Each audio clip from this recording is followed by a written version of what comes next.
Selamat pagi Bapak Ibu yang dikasihi Tuhan. Kita berjumpa lagi di program Doa Pagi. Nah, saat ini mari kita sebelum bersama-sama memulai doa pagi kita memuji Tuhan dari pujian yang akan kita nyanyikan berikut ini. Mari kita bersama-sama menyanyikannya.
Bapak Ibu, mari kita menyatu di dalam doa. Kita berdoa.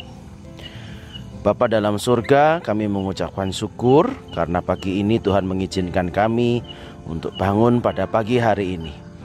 Tolong kami ya Tuhan, supaya kami pada saat ini diberkati oleh Tuhan melalui permenungan pagi, supaya pada hari ini kami juga boleh terus menjadi orang-orang yang diperbaharui oleh Tuhan.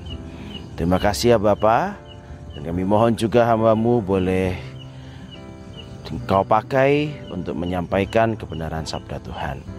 Terima kasih, dalam nama Tuhan Yesus kami berdoa. Amin. Bapak Ibu yang dikasihi Tuhan, firman Tuhan yang saat ini menjadi permenungan kita itu terambil dari Matius pasal 5 ayat 14. Matius pasal 5 ayat 14, di sana dikatakan demikian. Kamu adalah terang dunia. Kota yang terletak di atas gunung tidak mungkin tersembunyi. Kamu adalah terang dunia. Kota yang terletak di atas gunung tidak mungkin tersembunyi.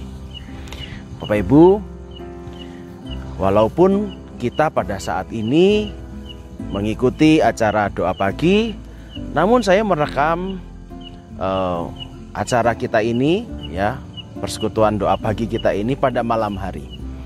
Dan menariknya kalau Bapak Ibu perhatikan di belakang saya ini, ya, di belakang saya, background saya ini, itu adalah sebuah kota. Ya, itu adalah kota kita, kota Purwokerto. Terlihat jelas ya kota Purwokerto. Karena apa? Karena lampu-lampu yang bisa kita saksikan bersama-sama ketika pada malam hari terjadi. Saya membayangkan itulah apa yang dikatakan Tuhan Yesus. Kenapa? Walaupun pada saat itu tidak ada penerangan, ya, belum ada listrik, belum ada teknologi lampu, tetapi Tuhan mengatakan bahwa kota yang di atas gunung itu pasti terlihat. Kota yang di atas gunung itu tidak mungkin tersembunyi. Apalagi kalau malam. Walaupun mungkin nyalanya pakai pelita, lampu dengan minyak yang kerlip-kerlip, tetapi wah, itu di atas gunung dan di tengah malam pasti terlihat. Tidak ada yang tidak bisa melihat kota itu. Nah, Bapak Ibu, apa maksud perkataan Tuhan Yesus ketika Tuhan Yesus mengatakan bahwa kota yang terletak di atas gunung tidak mungkin tersembunyi? Kota apa itu? Kita tentu mengingat bahwa Injil Matius ini ditulis untuk orang-orang Yahudi yang menjadi Kristen. Nah, orang-orang Yahudi yang menjadi Kristen ini mempunyai kota yang suci, kota yang mereka banggakan seperti orang Yahudi pada umumnya, yaitu Yerusalem. Kota yang memang terletak di atas bukit, kota yang bisa dilihat oleh banyak orang. Dan bagi orang Yahudi, memang Yerusalem itu adalah pusat kerohanian mereka. Bait Allah ada di sana, sehingga mereka selalu memusatkan kerohanian mereka itu ada di atas, di kota Yerusalem ini. Nah, Bapak Ibu, apa maksudnya? Kenapa Tuhan Yesus mengatakan bahwa menyambungkan kehidupan orang Yahudi ini dengan mengingatkan tentang kota Yerusalem? Bapak Ibu yang dikasihi Tuhan, Tuhan Yesus mengingatkan bahwa kamu adalah terang dunia. Bukan kamu nanti menjadi terang dunia, bukan. Tapi ketika kita menjadi orang Kristen, kita adalah terang. Dan sebagai terang, tindak tanduk kita itu pasti disorot orang. Pasti tidak ada yang tersembunyi. Pasti diminta pertanggungjawabannya. Masih ingat gak? Kalau seandainya kita melakukan hal yang buruk, orang-orang yang bukan beragama Kristen pasti mempertanyakan kita. Ih, orang Kristen kok kayak begitu? Kita diminta pertanggungjawabannya. Kenapa kita yang menyebut Kristen ini justru mempunyai tindakan yang tidak Kristiani? Bapak Ibu yang dikasihi Tuhan, itulah sebabnya Tuhan Yesus mengingatkan kepada orang-orang, pada murid-muridnya, pada saat itu mendengarkan Tuhan Yesus di khotbah di bukit ini, dan lalu kemudian ditulis lagi oleh penulis Injil Matius supaya didengarkan kepada orang-orang Yahudi yang menjadi Kristen pada saat itu, bahwa apapun yang kita lakukan, kalau kita sudah mengatakan saya pengikut Kristus, pasti orang bakal melihat kita bagaimana ya tindak tanduknya, dan tidak ada yang tersembunyi. Nah, oleh karena itu Bapak Ibu, ingatlah bahwa kita itu saat ini spesial. Kita saat ini diminta untuk menjadi penunjuk jalan. Kita diminta untuk menjadi saksi. Kita diminta untuk menjadi terang. Kita diminta untuk menunjukkan bagaimana sikap hidup seharusnya. Jadi kalau kita punya masalah, semua orang juga punya masalah. Tapi bagaimanakah seorang Kristen menghadapi masalah? Itu akan menjadi petunjuk bagi banyak orang. Apalagi kalau kita justru malah kelakuannya sebaliknya. Seharusnya menjadi saksi, malah kita justru memperburuk nama Tuhan kita Yesus Kristus. Nah, Bapak Ibu yang dikasihi Tuhan, dimanapun nanti kita berada, ingatlah tetangga kiri kanan kita. Ketika kita di pasar, orang yang mengenal kita bahwa kita ini adalah orang Kristen, pasti perbuatan kita, perkataan kita diminta pertanggungjawabannya. Ih, Kristen kok bohong. Ih, Kristen kok menipu. Ih, Kristen kok memeras. Katanya orang Kristen, kok kelakuannya kayak begitu. Kota di atas gunung tidak mungkin tersembunyi. Ketika kita melakukan yang baik, itu pun juga menjadi kesaksian. Ih, pancen ya, nek wong Kristen ki apik. Ih, pancen ya, kalau orang Kristen itu penuh dengan lemah lembut, beda sama yang lain. Nah, bagaimana dengan kehidupan kita? Hari ini, ingatlah, apapun perbuatan kita tidak akan tersembunyi. Karena kita adalah kota di atas gunung-gunung itu. Kita mengaku sebagai pengikut Kristus.